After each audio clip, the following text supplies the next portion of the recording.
Kia ora koutou. I'm Grant Illingworth. I'm the chair of Phase 2 of Te Tira Ārai Urutā, the Royal Commission of Inquiry into COVID-19 Lessons Learned. Commissioners and I have now delivered our final report to the Governor-General, so our work is concluded.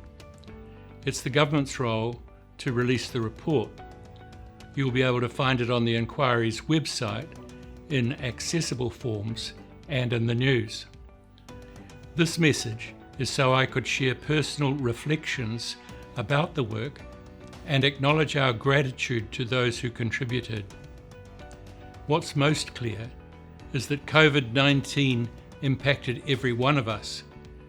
But while we all experienced it, each of us experienced it in our own individual ways. Thank you for your diverse views and input.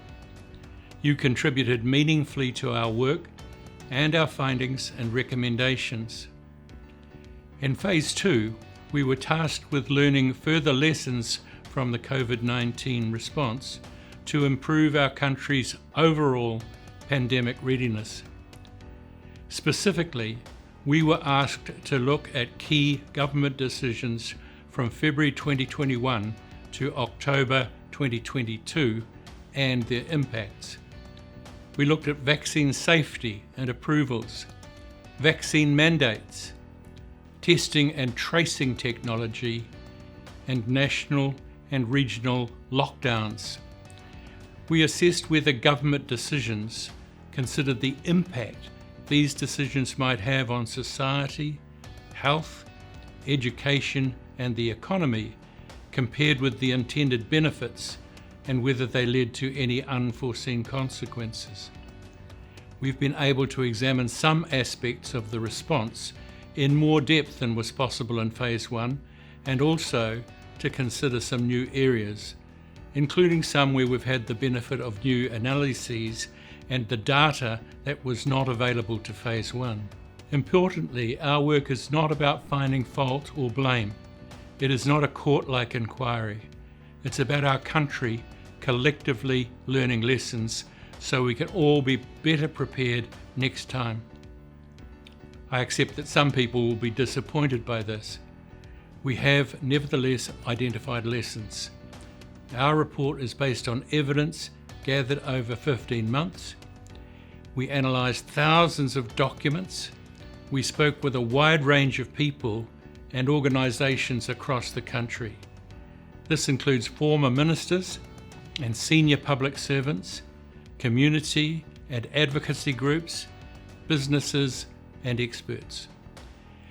We considered more than 31,000 submissions from the public and organisations.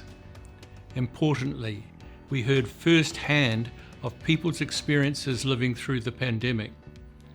Thank you to everyone who met with us to share evidence, experiences and expertise. Your contributions have been influential in shaping and informing our work. It's clear that some people continue to feel deeply about the government's response to the pandemic, whether strongly in favour, strongly against, or somewhere in between.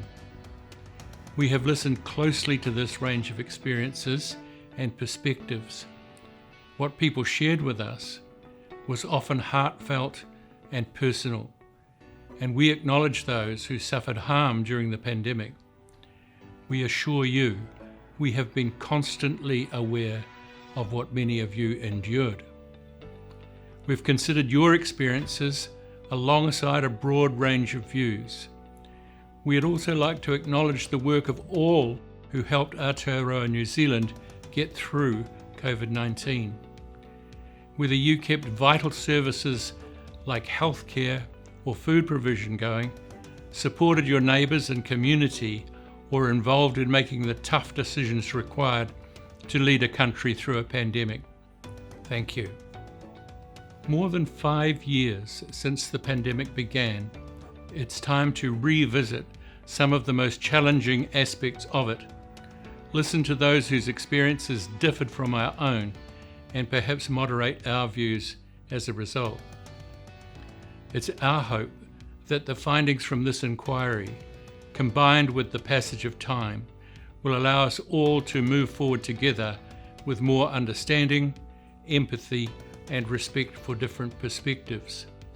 Aotearoa New Zealand will doubtless face another pandemic in future.